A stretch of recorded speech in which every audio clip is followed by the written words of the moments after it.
Tudo bem? Oi, gente, oi.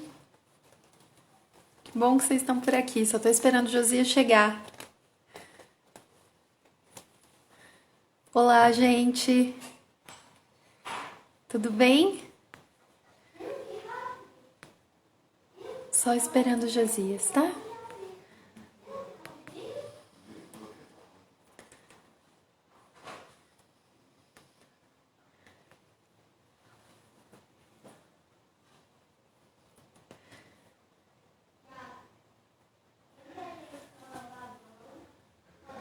Tudo bem, gente?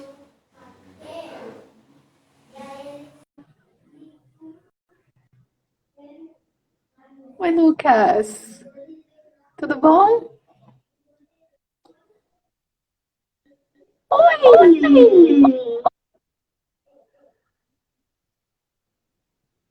Josias, Josias, cortou teu cortou áudio teu áudio aqui. aqui. Eu tô te Eu tô te escutando, na escutando, na verdade. verdade. Não tô te Não tô te ouvindo, ouvindo, Josias. Josias.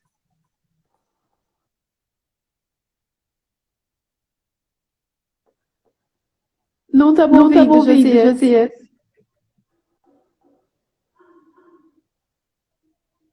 Ainda Ainda não. não.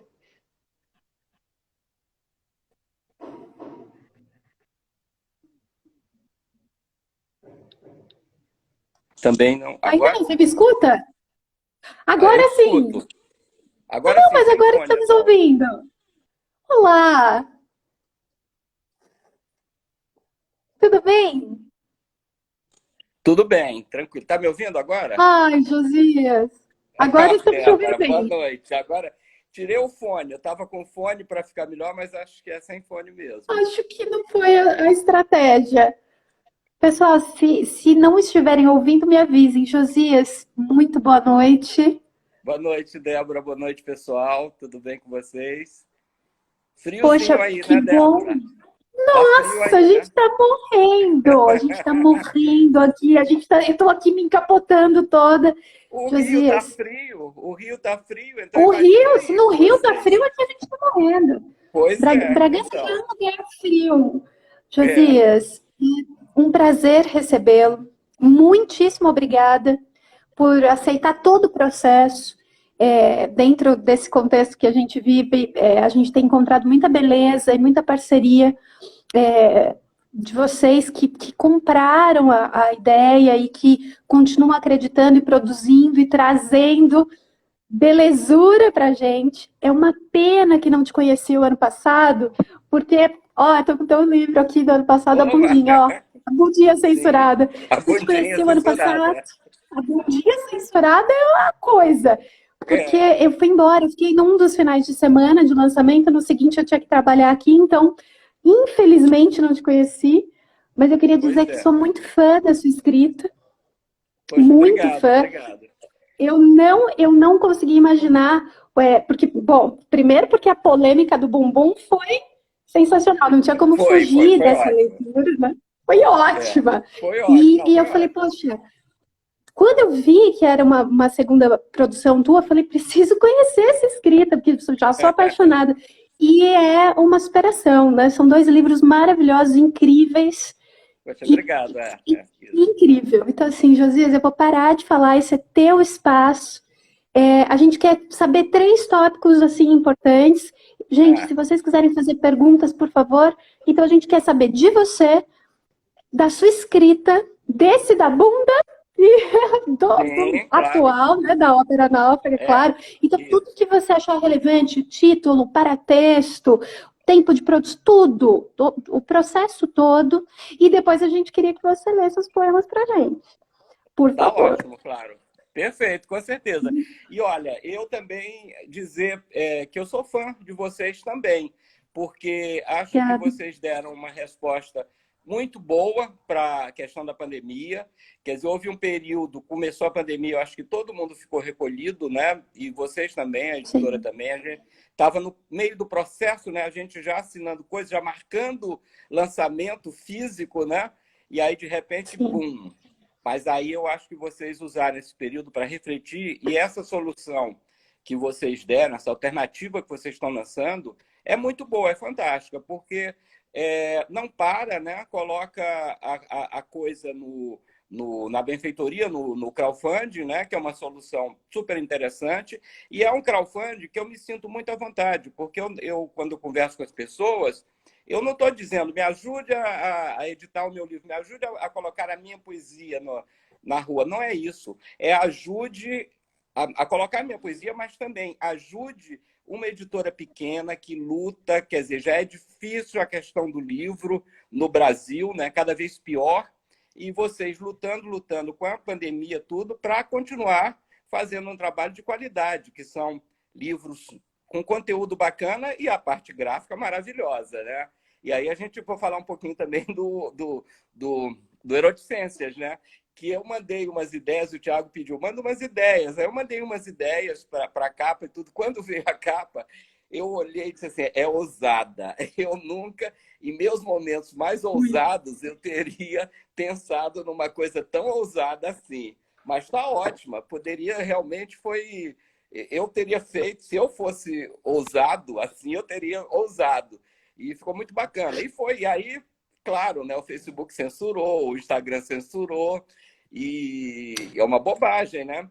E ele tem, esse livro Eroticências tem também uma característica, teve um determinado momento que eu comecei a falar.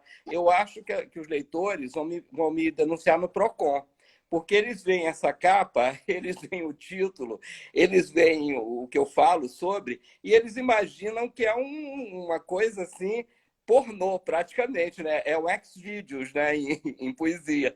E, na verdade, não é. As eroticências, elas são eróticas, mas elas têm uma coisa mais esquisita também. Tem um negócio meio esquisito, que é justamente essa palavra eroticências, que é uma palavra que eu procurei em dicionário, até nem existe. É uma coisa que... Mas poderia existir. E é uma coisa esquisita, né? É o erótico meio esquisito, uma coisa meio fetichista, né? E você não sabe bem se é uma memória. Tem pessoas que sempre perguntam, né? E tem um amigo meu, que é um dos meus amigos de muito, muito tempo, que ele agora foi ler. Ele está viajando e tudo, não mora no Brasil.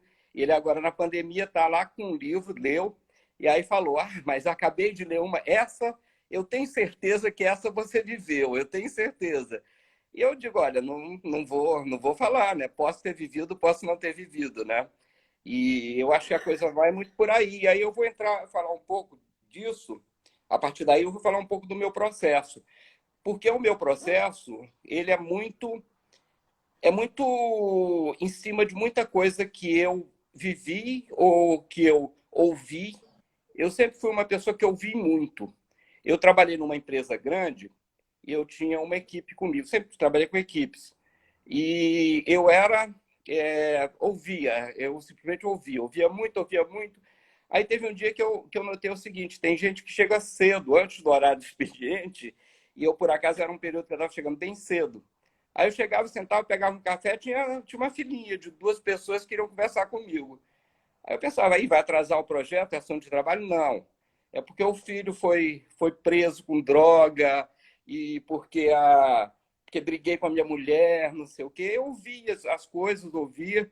No início eu sempre tentei, sei lá, ajudar, dizer alguma coisa. Depois eu percebi que não é nem, você não precisa dizer, né? Você basta ouvir e as pessoas já se sentem ouvidas, né? Se sentem acolhidas, né? E então eu ouvi muita história o tempo todo, li muito, e eu também não imaginava que eu iria colocar isso tudo em escrita. Eu, na verdade, é, a minha saída para artes, ela sempre foi a coisa para arte visual, artes visuais. Eu estudei artes, quer dizer, não fiz curso Escola de Belas Artes e tudo, porque na minha época de jovem não tinha, não era bom, não é como hoje. Então, eu estudei, fiz cursos livres, estudei com o Ivan Serpa, com a Anabela Gaia, com vários artistas, Rubem Gershman, e eu achava que a coisa seria por aí. E, ao mesmo tempo, eu tinha aquela coisa, não, isso não dá dinheiro, eu também gosto não sou um consumidor também, eu gosto de ter livros, ouvir discos, né, e tudo, viagens e tudo, tem que ganhar dinheiro. Aí eu fui para uma atividade que eu gostava, achava bacana. Trabalhei com informática a vida inteira. E no início eu trabalhava, eu era muito tímido, continuo sendo muito tímido. Mas aí eu fui justamente por isso. Não, informática era aquele período do início da informática, né? Aí ficava eu com meus cartões perfurados, caixas de cartões perfurados e caixas de cartões perfurados e tudo, coisas que nem existem mais, né? E em paralelo eu fazia, pintava, desenhava, trabalhava, fazia uns trabalhos conceituais, escrevia poesia, mas usava sempre a poesia para o trabalho visual, né? E aí teve quer dizer, estou contando a minha história da minha vida, a minha trajetória. Aí teve uma época também que eu fui, todo mundo falou, não, tem uma astróloga maravilhosa que faz mapa astral maravilhoso e tudo. Lá fui uma astróloga, né? Eu tinha o quê? Talvez uns 30 anos, assim, a crise dos 30, né? Fui eu na astróloga. Aí a astróloga fez o mapa, ela dava uma fita cassete com o mapa. Eu acho que ainda tem essa fita guardada até hoje. Só não vou conseguir ouvir mais, né? Aí ela contava milhares de coisas, aí ela dizia assim, olha, o seu negócio é a escrita. Você deixa tudo e tal, escreva, vai escrever, vai escrever. Aí eu falei, não, vai ver que é porque eu agora estou escrevendo muito relatório, estou fazendo trabalho e tudo. Quer dizer, aquela coisa, a ficha não bateu, né? E, enfim, aí eu continuei com o meu trabalho, né? E meu trabalho em arte, e até que eu já me preparando para sair, me aposentar da minha atividade, da estatal onde eu trabalhava. O final foi muito estressante, era tudo muito político, mas, enfim, saí, sobrevivi. E me preparando para outra atividade, comecei a escrever um blog. Aí o blog sobre artes visuais. Eu ia ver exposições, fazia comentários, tal. Eu fiz uma viagem a Nova York que eu marquei os quadradinhos onde tinham galerias, e eu vi cento e tantas galerias, 2 ou 3 dias. Eu ia a todas elas, uma loucura. Outra coisa, eu sou toque. Além de tímido, eu sou toque, né? Então eu vi cento e tantas galerias, escrevi sobre cada uma um negocinho. Então o meu blog, nesse meio de... eu estou falando de 2010, por aí, 2008. São 10, 12 anos, né? Esse meu blog, o pessoal de artes gostava muito e tal, tinha muita informação.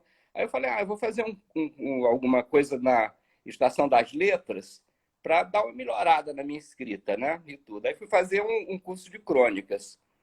Aí gostei, achei bacana e tal. Peraí. Aí veio o Luiz Rufato. O Rufato, escritor maravilhoso, com uma oficina de literatura na Estação das Letras. E aí eu comecei a fazer a oficina e aí, meu Deus, é isso aí. Aí fui pro conto, né? E então, escrevi 2 livros. O primeiro, que é Os Três Criaturas Noturnas, ele foi finalista do Prêmio Sesc, e depois são de contos. E o Como Não Aprender a Nadar, que teve o prêmio do governo do estado de Minas Gerais. E agora, recente, teve um outro prêmio, o prêmio Assis Clear, de contos, da União Brasileira de Escritores. Aí, em paralelo, aí o que acontece? Eu acho que a vida da gente ela vai se encaixando de uma certa forma. A gente não tem muita noção do que vai, para onde vai, mas aí quando você olha para trás, você diz, nossa, engraçado como as coisas se encaixam, né? Poderia ser diferente, mas acaba se encaixando. Aí uma grande amiga minha tinha uma editora, a Picuri, uma editora pequena aqui no Rio de Janeiro. E aí eu falei, Rosângela, eu vou te passar como eu estou transitando muito em artes visuais, vou te passar uns temas aí, algumas dissertações, pessoas que fazem textos acadêmicos, dissertações e teses que são bacanas e tudo. Aí a Rosângela falou, não, vai além. Por que você não vai ser o editor? Vem para cá, trabalha comigo, vai ser o editor dessa coleção Pensamento em Arte. Eu falei, meu Deus, lá vou eu, estagiário, já depois de uma idade, né? Barba branca e tudo, estagiário. Aí fui, adorei, foi uma experiência super bacana, muito, muito bacana.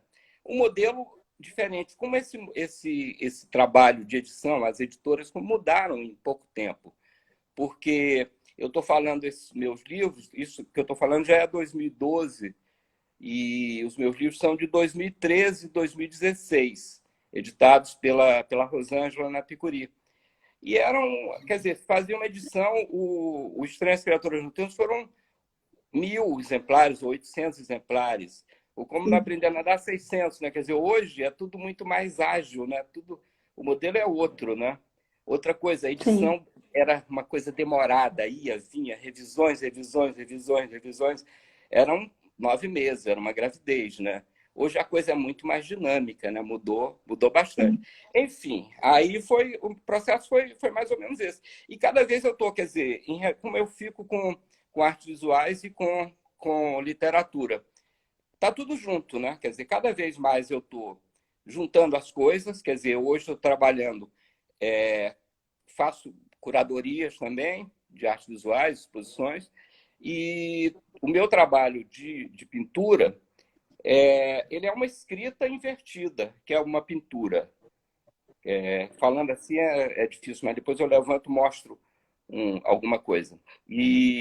Então está tudo muito junto, quer dizer, eu penso as coisas com poemas, penso as coisas com palavras, penso as coisas com cores, com formas, né?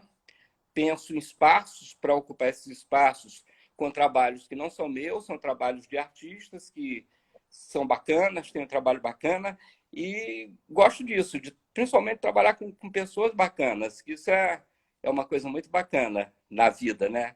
É isso. Acho que eu falei um pouquinho da trajetória. Sim, aí chegou pois chegou no Eroticências, que foi porque eu estava também muito voltado para conto.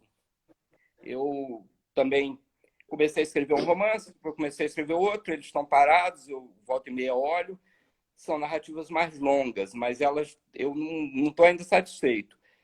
Até que eu pensei, quer dizer, na verdade eu acompanhava a Urutau e vi a chamada da Urutau. Eu falei, opa, peraí, quem sabe, né? Vamos ver, né? Vamos ver, vamos ver. E aí mandei, ficou um livro super bacana, muito, muito legal. Fiquei feliz de ter escrito, fiquei feliz de ver a receptividade depois.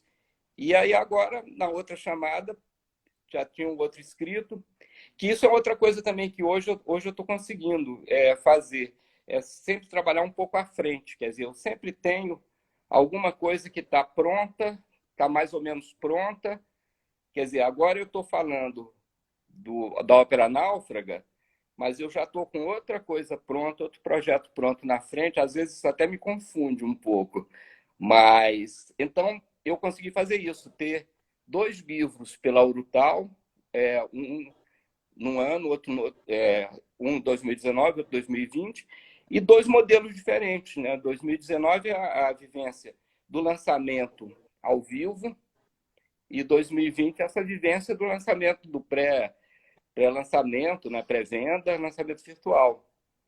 E muito muito bacana, né? Acho que falei assim em geral da trajetória, né? Não Nossa, sei. José, super falou, mas é uma delícia ouvir, principalmente desse processo todo envolvido com arte, que é genial de saber do seu processo de edição e já saber dos projetos todos que não param. Então, quer dizer, isso é muito legal. Então, e verificar que dá para ter esse dinamismo todo e o quanto é uma delícia te ouvir. Inclusive, quando a gente pega, eu acho isso aqui muito, muito bacana. Quando a gente pega um texto para ler depois dessa live, a gente lê com outros olhos. Né? Porque aí a gente conhece um pouquinho do poeta, do artista, tá? E aí a gente olha para aquele texto totalmente, totalmente diferente. Então, eu tô ouvindo tua trajetória e falo, gente do céu, aquele poema, eu tô igual teu amigo, aquele poema, certeza que aconteceu. Eu tô aqui te Pois julgando. é. Delícia, na verdade, é uma delícia, é uma delícia. E obrigado por confiar, né? Por ter E é bacana ouvir desse processo de já tenho algo pronto ali, estou jogando um pouco à frente. Alguns poetas falam assim, eu fui lá, juntei tudo. Era tudo que estava na gaveta, fiz um apanhado de 10 anos, mandei. E tem outras pessoas que viram e falam, não, eu parei para escrever tal projeto, né? Fiz ali. Então é uma delícia saber que outros projetos já estão rolando, né? Até porque, apesar desse processo ser mais rápido, do momento da escolha, da curadoria que se faz aqui até a publicação, também aí há um prazo longo, né? São alguns meses até que isso se dê. Mas, Josias, é uma delícia te ouvir. Você falou um pouquinho do contexto deste aqui e falou muito pouco da ópera. Se você quiser falar mais um pouquinho, por que esse Falo. título, quais são as temáticas, eu acho que vale muito a pena. É lindo. Exatamente, vou concentrar. Eu não falei, acabei não falando, do teatro, quer dizer, isso é uma coisa que muito, eu acho muito bacana. Como os meus textos, eles acabam sendo muito usados por pessoal de teatro, embora eu, pessoalmente, eu não faço teatro, etc. Eu vou muito pouco a teatro, eu gosto muito de cinema e tudo. Mas o pessoal de teatro usa meus textos e usa bacana, usa bem. Esse ano eu já tive... A Ana Kfouri já fez alguns trabalhos com textos meus. Também o grupo do Cordão Encarnado já fez um trabalho. E esse ano o pessoal do Tablado, a minha amiga Raquel, que fez Tablado, ela levou os meus textos e fizeram um espetáculo maravilhoso. Eu achei maravilhoso, foi maravilhoso. Inclusive, eu estava no palco. Eu tinha um ator super bacana, que fez o escritor sentado tomando uísque o tempo todo. Eu só não dei uísque. Mas o escritor sentado, escrevendo, nervoso, tinha um prazo, era eu me olhei no palco. Foi um trabalho super bacana a partir de textos meus. E eu fico muito feliz com isso, que são...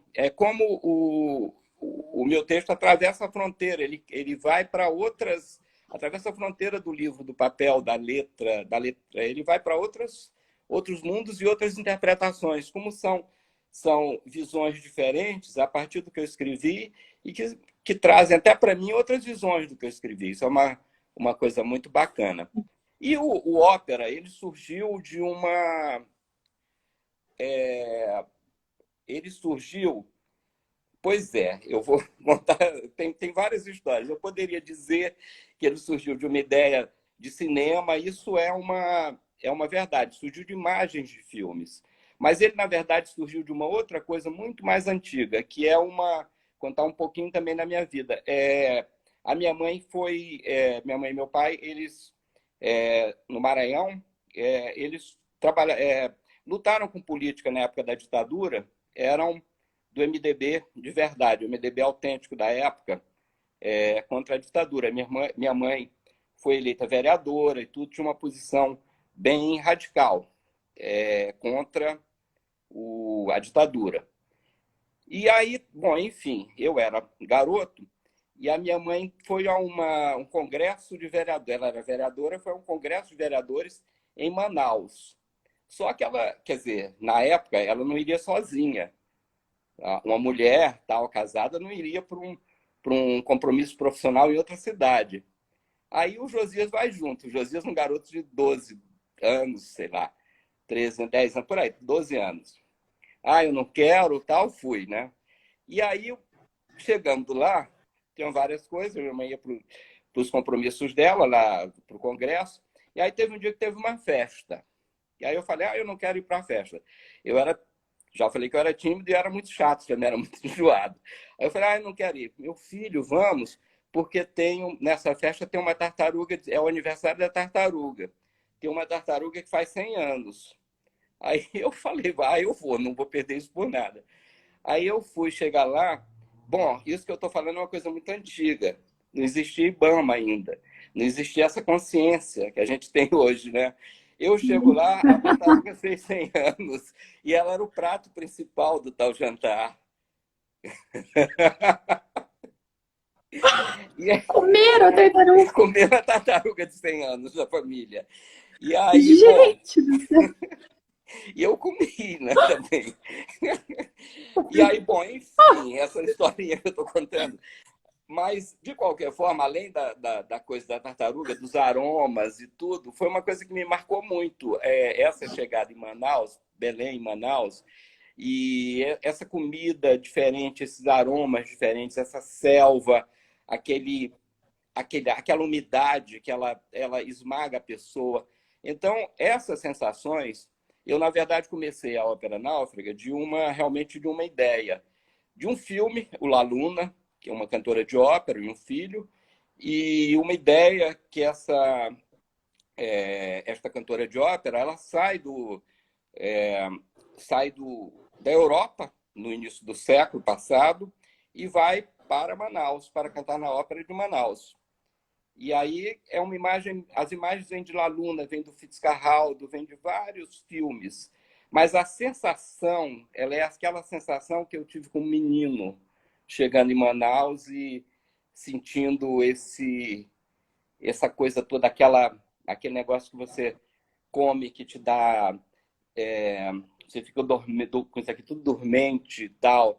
Esse tipo de coisa toda, essa sensação eu coloquei em poesia. E aí eu coloquei também outras questões, né? Porque eles vão, essa trupe, porque é uma trupe, é uma cantora de ópera, a orquestra, eles vão no navio, fazem essa passagem toda.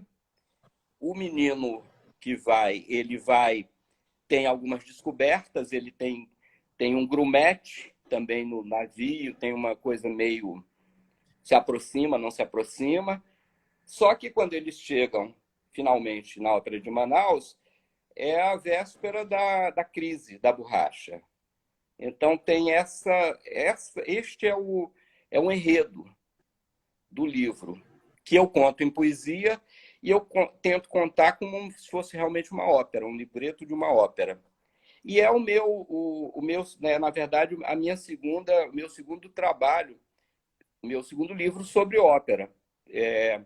Porque o livro que foi premiado, o livro de contos, um livro quase vermelho, que foi premiado pela Fundação Cultural do Pará, mas está ainda inédito, porque a Fundação vai editar, só que nesse meio tempo mudou o governador, teve a Covid, até agora não saiu. Mas nele eu trato também de ópera. Só que no livro de contos tem um enredo, o enredo é mais forte. Entre as várias histórias, tem a história de um grupo terrorista de direita que resolve explodir a Ópera de Manaus, o Teatro da Ópera, em pleno festival de ópera, por conta de uma ópera que foi feita, que é uma ópera sobre o Eldorado, sobre o massacre do Eldorado. Então, o grupo terrorista de direita acha o cúmulo, né? Fazer um negócio desse. Quer dizer, gente, eu escrevi isso em 2017 e é premonitório, né? Quer dizer, hoje está essa coisa aí, né? Enfim, aí eu acho que eu quis tratar esse assunto, ópera, teatro de Manaus, a selva, eu quis tratar de uma outra forma, pela poesia, e aí eu fui pegar essas sensações. A sensação do menino que descobre isso tudo. Só que aí, claro, não é a minha história, na verdade. Quer dizer, esse passeio, essa viagem pelo mar, essa passagem do Equador, onde tem uma festa que aí os homens se vestem de mulheres, as mulheres se vestem de homens.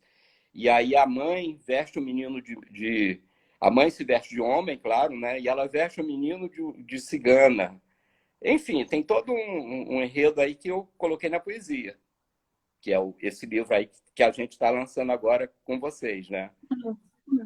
E eu estou curioso para ver a capa também, né? Eu acho que faz muito parte desse momento, né? Eu fico com alguns livros, mais especificamente, eu fico mais ainda. Eu faço a revisão do livro, termino, aí dá aquele processo. Eu não quero ver o miolo, eu quero ver a capa. Eu fico mais ansiosa do que o autor. Eu falo, gente, mas a capa desse livro, porque a gente fica muito por dentro do livro, né? E aí tem uma coisa tão importante no que você disse aqui sobre esse distanciamento, perceber que as leituras são múltiplas, elas atravessam tudo, gêneros, linguagem, tudo. Então, assim, a partir desse momento, quando você fala assim, olha, teatro, não sei o quê, tem tantos autores que querem controlar a leitura do outro, não tem mais jeito. Depois que o livro está aí, não tem mais jeito de segurar. E raramente a pessoa vai ler da maneira como o autor espera que ela leia, né? Então, existe uma beleza aí muito grande. Então, assim, eu vejo esse processo se dando aí para os poetas novatos, e às vezes com muito pesar, muito sofrimento numa revisão. E aí, de repente, com um livro nascido, vamos falar assim, com o livro nascido, aí a gente começa a enxergar esse processo desse distanciamento, quanto é importante esse distanciamento, né? E a liberdade, né? O texto escrito é essa liberdade toda. E como é gostoso te ouvir contando as histórias. Eu tô chocada com a tartaruga, vai virar um trauma na minha vida. Não, mas Tô é só ver a chocada. história. Por isso é que eu faço a Tô ressalva. chocada. Não, é outra época, não existia essa consciência, realmente. Eu não tô acusando ninguém. Não existia essa consciência. Eu sei que eu fiquei chocado. Eu, na verdade, fiquei chocado. Mas aí eu pensei, eu também, outra coisa, eu sou toque, eu sou tímido, mas eu sou muito pragmático. Então eu pensei assim. Eu falei, ai, não vou comer, ai, tenho nojo, não vou comer, ai, não sei o que. Aí eu pensei, gente, quando que eu vou ter a possibilidade de comer uma tartaruga de 100 anos? Nunca mais, né? Nem que eu viva 100 anos. Eu chego em casa, pego uma tartaruga, vou viver 100 anos. Não, aí fui lá comer, né? Enfim, mas é chocante, é engraçado. E isso, eu estou falando, claro, são fazendo as continhas, tipo 50 anos. Mas como o mundo mudou, como o mundo mudou nesse período todo. São essas coisas. Volta e meia você lembra de como você viajava de avião quando podia fumar de avião, né? E isso é uma coisa bem mais recente. Então, como o mundo mudou, né? Como o mundo mudou. E como vai mudar, como é essa pandemia, o Covid, né? Eu acho que as pessoas, isso aí eu volto até essa solução que vocês estão dando, que eu acho muito importante isso, porque a gente tem que dar novas soluções. Não adianta você fechar o seu negócio, qualquer que seja o negócio, ou a sua vida, e dizer, isso vai passar, daqui a 3, 4 meses eu volto a ser o que era. Não vai ser. Todo mundo vai ter que se reciclar, vai ter que criar uma nova possibilidade, porque não vai passar. Quer dizer, quem garante que vai ter uma vacina que vai ser 100% e tal, isso tudo, né? Quer dizer, não vai. Quem garante que não surgem mutações? Quem garante que não tem um outro vírus? Quer dizer, é um novo mundo. E eu vejo como também o fim de determinadas coisas. Muitos estão dizendo que é o começo do século XXI, né? Eu vejo como o fim de várias coisas. Talvez um desafio para que a gente consiga manter as conquistas do iluminismo, né? O ser humano, o indivíduo, né? Quer dizer, porque a gente está vendo e até com redes sociais, com os robôs e com essa coisa toda política, a volta dos autoritarismos e tudo, não é simplesmente uma volta ao que era os anos de chumbo. Não, é outra coisa. É um totalitarismo geral, algo que aniquila o indivíduo. Quer dizer, cada vez mais é mais difícil a gente pensar como esses anos todos de iluminismo, né, de pensamento, de indivíduo, a noção do indivíduo.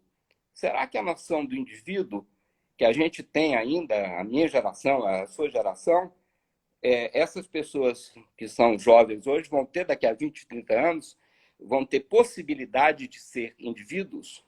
Isso é uma questão, né? Então, eu acho que essas mudanças todas são um desafio muito grande que a gente tem que enfrentar. E eu acho que a pandemia ela nos coloca isso tudo. E aí eu acho bacana isso. Vocês deram uma solução, quer dizer, vendo o negócio de vocês e tudo, isso, essa forma, é uma forma bacana. É a única? Certamente não. Certamente outras editoras vão dar suas soluções, mas a gente vai ter que... Não pode imaginar que a gente volta àquele... Não tão cedo. Principalmente Não tão nessa cedo. estrutura aqui, que era baseada em lançamentos presenciais.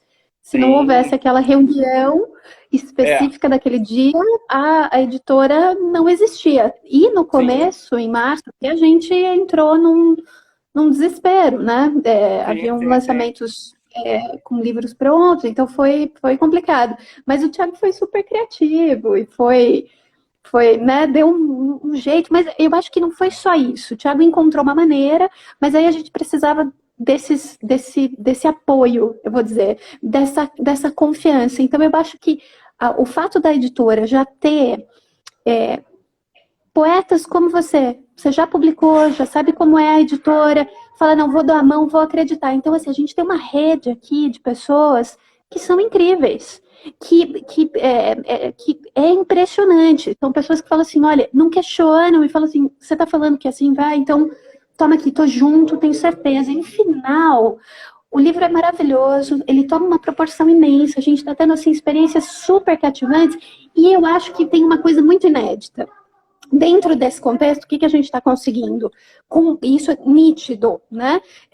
Antes a gente fazia o lançamento presencial e os livros eram vendidos para aquele grupo familiar e dos amigos. Hoje, os livros estão sendo vendidos nessa pré-venda para o Brasil todo, fora também, mas principalmente para o Brasil todo. Gente que jamais, assim, que nunca te viu e que não tem contato nenhum e que começa a perceber que existe ali uma possibilidade. Então, assim, para o escritor, para a editora está sendo muito uma experiência mágica, mas para vocês, o alcance que vocês estão tomando está sendo muito maior do que anteriormente, né? Que era era um ciclo bem menor. Então, assim, tem sido muito feliz essa saída que o Thiago deu. Não foi fácil, foi sofrida. Ele teve ali o seu momento ali de umas 2 semanas ali, até que falava, bom, vai ser assim. E o bacana é ver o quanto todos vocês, né? Tô falando do pessoal de São Paulo, que o processo já está terminando, vocês aí, todo mundo, né, topou. Então, assim, eu acho que isso que você está falando, de achar uma maneira de se reinventar e tocar dessa forma, sem ficar pensando se vai voltar a ser o que era, porque isso não existe volta, né? Existe uma adaptação mesmo, né? Então, assim, eu sou super grata, porque, assim, essa ideia do Thiago não ia dar certo se vocês todos não tivessem essa super boa vontade, né? E esse amor pela literatura, esse amor pela arte.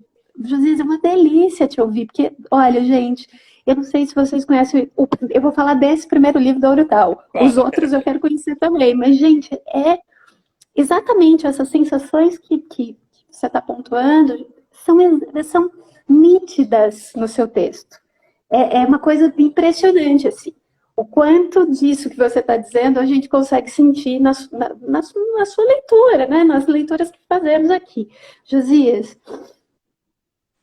adoro te ouvir, mas eu preciso muito pedir para você ler um poema. Eu nem sei o horário que a gente tem, porque a gente tem um horário muito... Infelizmente, o Instagram derruba a gente depois de alguns minutos.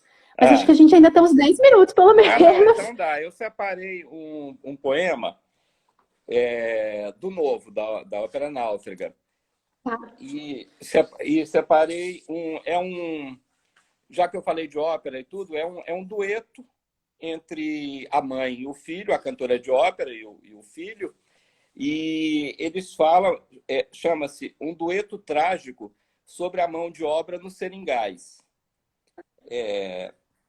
Então começa o filho. Eu vou ler, claro, mas imaginem isso cantado num palco, né? Minha mãe, de onde vem toda essa riqueza? Tanto ouro, tanta pérola, tanto veludo. Turnedôs e acepipes, champanhe como água.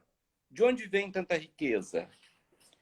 Meu filho, esta riqueza toda ela é da borracha. Ouro negro que daqui se exporta e vai alimentar indústrias além mar, na Europa e na América. Enriquecer capitalistas, cevá-los de luxo e grandeza.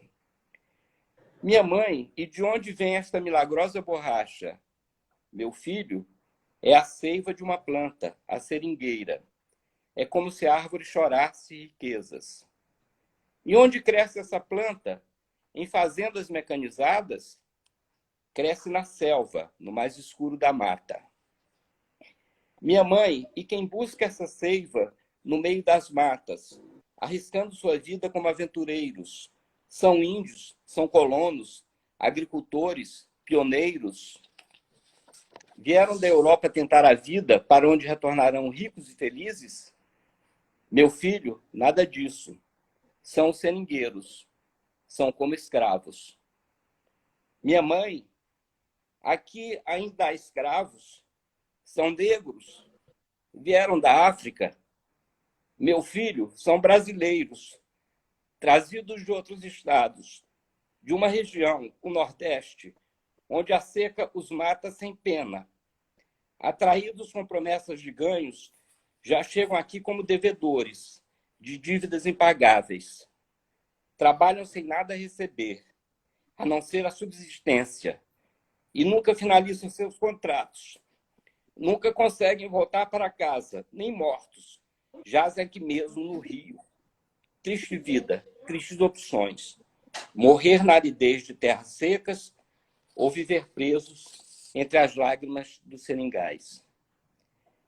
Minha mãe, em pleno século das luzes, escravos? Meu filho, neste país sempre haverá escravos. Eu fiquei emocionado. Porque é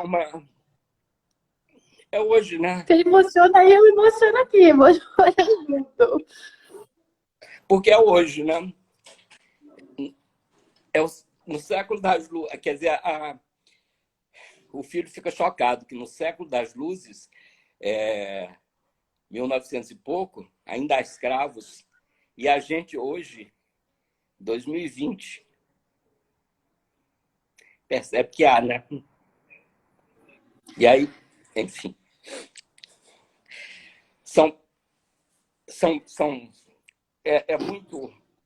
é muito difícil esse país, né? É muito difícil. É muito difícil mesmo. É muito difícil. É muito difícil. E as dívidas impagáveis, elas são tão múltiplas, elas acontecem de tantas formas, né? Você vê a Tantas paralisação formas. antes de ontem, a paralisação dos rapazes rapazes e moças da entrega, né? Aí você vê dos aplicativos, você vê as condições de trabalho e várias coisas, né? Essa abertura que está tendo ontem, aqui no Rio e que está tendo em outros lugares, né? E aí você vê que os bares abrindo e tudo, quer dizer, estão mandando as pessoas para a morte, quer dizer, os capitalistas não querem que os seus negócios se acabem e abrem, mandam o quê? Mandam os garçons servirem e ainda vão as pessoas e enchem as ruas para beber máscara, tudo, quer dizer, em plena pandemia. É tudo muito, muito louco, né? O Brasil é muito louco. Enfim. Eu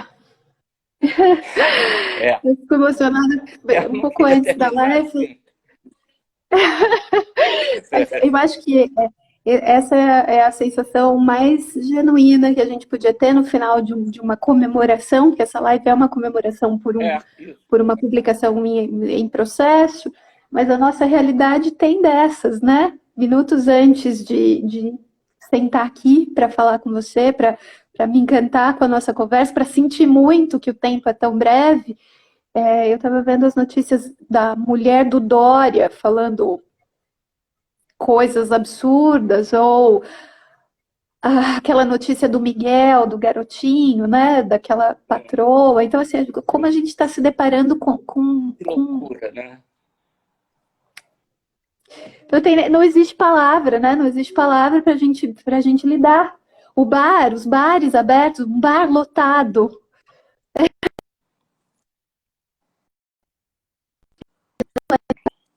É muito.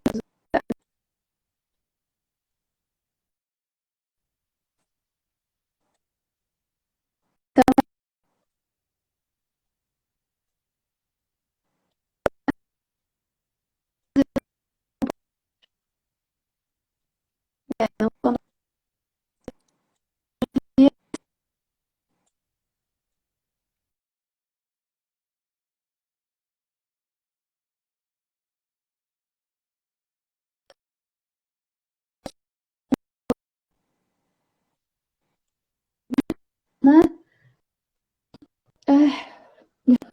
Josias?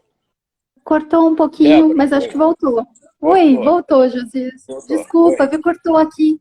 Não, Cortou um pouquinho. acho que acho que o Instagram também se emocionou, né? Cortou também. Um Também, pouquinho. tá todo mundo emocionado, Também. mas é, É, é isso. muito, é Mas muito, é eu isso, acho que a né? gente tá, eu acho que E todo mundo nessas que é horas, muito pensante tá emocionado tá mesmo. emocionado, nessas horas eu acho que é a arte cura. A arte realmente cura. Eu acho que eu tenho tempo de falar um pouquinho dessa coisa. É, como o início da pandemia, o início da quarentena, né? Eu estava péssimo, como todo mundo, estava disperso, não conseguia ler, não conseguia fazer nada. Até que eu peguei um projeto e comecei a escrever sobre a pandemia, mas de uma outra forma, quer dizer, não, enfim. E aí quando eu terminei tal o projeto, fechei tal, eu vi que eu estava normal, quer dizer, claro, continuo não saindo na rua, continuo lavando tudo, usando álcool gel, etc, etc. Mas eu não estou com aquela sensação de que estava esperando a contaminação, de como não estou mais com aquela sensação de pegando, me movendo todo. Eu estou um pouco mais dentro do. Claro que aí tem dias que eu estou péssimo, que eu tenho sono o dia inteiro e tudo. E a arte, quer dizer, nessas horas eu penso assim, como é bom, como eu sou privilegiado, não sou eu, claro, mas como somos privilegiados de poder escrever, poder, enfim, pintar, poder compor música, alguma coisa, você poder jogar para a arte, como a arte te ajuda a você elaborar os traumas, trazer para você, e como a arte te ajuda a você viabilizar, a você pensar no futuro, pensar que existem possibilidades que vão além disso. Quer dizer, quando com arte você consegue transfigurar o mundo. Talvez o papel que a religião tivesse na Idade Média, ou enfim, mas hoje eu acho que então é um privilégio. Eu me sinto muito feliz de poder escrever e me sinto muito feliz de estar podendo jogar isso para o mundo. E me sinto muito feliz de estar nessa rede com vocês, viabilizando isso, unidos, né, para que outras pessoas também escrevam e outras pessoas mandem para o mundo o seu pensamento, os seus desejos, as suas ansiedades, né? E que os leitores vejam isso e que também elaborem em cima desse material todo e que a gente tenha uma esperança de que as coisas não são irreversíveis, né? De que a gente, mesmo com toda a escuridão e tudo como nas catacumbas, né? Os cristãos nas catacumbas, mantendo a sua fé através de, sei lá, pequenas velas acesas, pequenos sinais, né? Garrafas no mar, jogar garrafas no mar para o náufrago, né? Eu acho que é mais ou menos por aí que eu vejo. A gente tem que dar um jeito mesmo de se agarrar. Quando você fala desse privilégio, eu estou mais ainda emocionada, porque eu tenho um pequenininho correndo aqui pela casa, então eu preciso manter as esperanças de todas as Exatamente. formas. Isso, exatamente. Josias, o Lucas Grosso, que também é um poeta que está nesse processo com a gente, ele perguntou das artes que você falou que ia mostrar para a gente. Mostro. Eu vou pegar. Por favor, se Tem der uma tela. tempo, ia ser Tá aqui pertinho. incrível, incrível.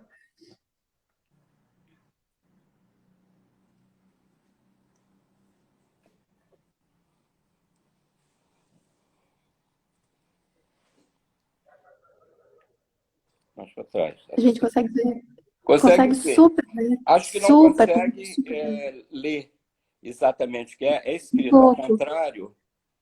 É. Violetas são violentas. É um Ai, que pouco, lindo!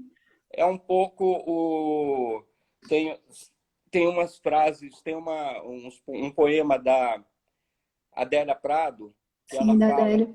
violetas violentas e violetas eu não lembro. E aí violetas são violentas e são violetas, né, também visualmente. Então mesmo para quem não consegue ler, eu acho que você consegue ver a A violência, ver a violência. textura. É. Não, a textura é maravilhosa, maravilhosa.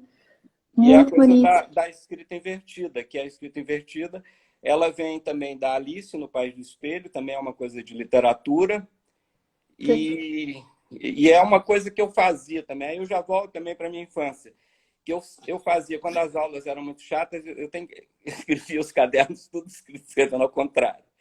E eu esqueci, eu não lembrava que eu fazia isso. Aí fui fazer uma curadoria com a Isabel Portela, minha parceira de curadoria, que deve estar assistindo também. E aí, o tema era Alice no País do Espelho, através do espelho.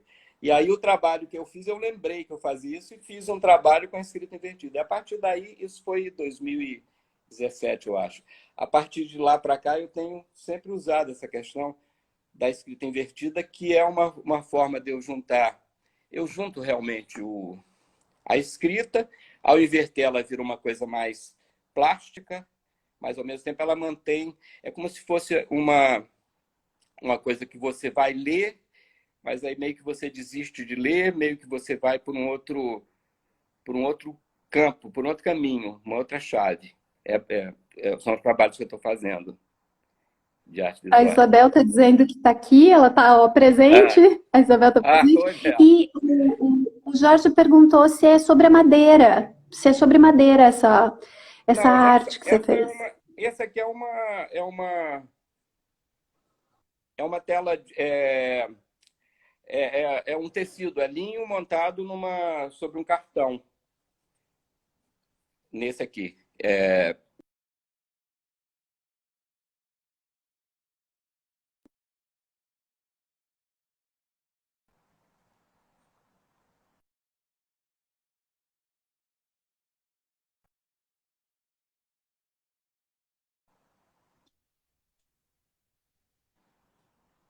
Josias cortou, agora voltou. Josias cortou bem no momento em que você falou que é uma tela. Opa. Que é uma tela, não, é uma tela de Tá. tecido, na verdade.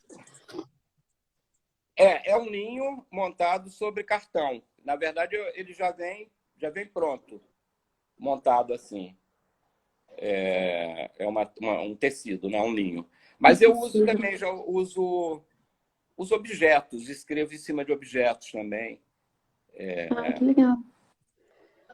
E usei e fiz uma performance, que o curador foi o César Kirali, que escreveu o prefácio da Ópera Náufraga, que é um texto maravilhoso. Eu sou muito feliz, porque eu tenho 2 textos maravilhosos do César. Um para a Ópera Náufraga e outro para esta performance que eu fiz na Galeria Ibeu, que são 200 telas pequenas. Eu peguei o Jacques Kerouac, do On the Road, e peguei o Alice no País dos Espelhos. E fiz, então, são 200 telas pequenas, acho que 8 por 12 ou 12 por 18, assim. Elas estavam em branco, dando a volta na galeria. E aí eu peguei uma a uma, na verdade o Adriano, meu assistente, meu super assistente, pegava uma, trazia na mesa e eu ia escrevendo de improviso, ouvindo jazz, ouvindo o que o Jack Kerouac ouvia. E fui escrevendo até que ficou toda a volta da galeria escrita, que é uma homenagem a como o Jack Kerouac escreveu o On the Road. Ele escreveu numa uma tripa de papel, que era uma bobina de telex, com 32 metros, se não me engano. Então, as telas davam 32 metros, davam a volta da galeria toda. Que aí é um trabalho que junta a literatura, junta artes visuais, a pintura e junta a performance também, que é uma coisa que eu também curto muito, gosto muito. Josias, olha, a gente tem pouquíssimos minutos, mas assim, eu ficaria aqui o resto da noite conversando. Eu queria perguntar várias coisas. Agora, você já trouxe sua mãe, um movimento, e falar sobre esse momento da pandemia, e eu te ouvi falando sobre teatro, sobre galeria. Eu queria perguntar 1 milhão de coisas agora, muitas coisas. Então, eu queria te fazer um convite para um outro momento, para quando esse livro já tiver com cara mesmo, para quando a gente estiver no processo final aí, para que a gente tenha outro momento desse, né, para a gente vivenciar essa conversa novamente. Queria te agradecer por hoje, pedir desculpa, porque fiquei aqui emocionada também, tô mexida aqui, acho que faz parte, mas muito obrigada. Muito obrigada por ser essa pessoa incrível, interessantíssima, um poeta de mão, de braço, de abraço cheio, de tudo. Muito obrigada mesmo. Débora, eu que agradeço, achei que foi ótimo. A Foi live realmente maravilhoso. maravilhosa, achei que foi ótimo. Apesar da minha timidez, eu realmente me soltei. E isso, vamos fazer sim, vamos fazer outras. E agradeço ao pessoal todo que esteve aí vendo, que mandou as perguntas. Eu vejo que as perguntas passam, mas eu não consigo ver direito, vejo uma coisa ou outra. Mas depois eu vou ver com calma, né? Você grava e vai estar lá Sim, no sim, site, né? E vai. então, agradeço a você, agradeço ao Tiago, agradeço a vocês que são realmente maravilhosos. Essa minha segunda experiência com vocês, com o Urutau, tá sendo assim, a primeira já foi excelente, e essa está sendo assim, excelente também, excelente duplo. E muito mais coisa pela frente, com certeza. Eu vi prêmios, né? Muito mais prêmios agora para vocês, Por para mim e favor, tudo, né? Com Josias. certeza. Isso aí. Olha, você todo é o prêmio, viu? Não tem prêmio que vem. Obrigado. Assim, eu tô sem palavras. Olha, Josias, você é uma delícia. Muito Débora, obrigado, obrigada, viu? obrigado. E Não, que esse adorei, processo aí adorei. continue, que essa pré-venda aí seja um estouro, né? Mesmo que bata todas as metas, porque a tua poesia tem que chegar longe e a gente está aqui. Pessoal, muito obrigada, tá bom? Para todo mundo que veio aí, que me vê sempre, né? Obrigada. Josias, até a próxima. Até a próxima, Débora. Beijo, beijo, pessoal. Beijo. Obrigado, obrigado, Tchau, obrigado. pessoal.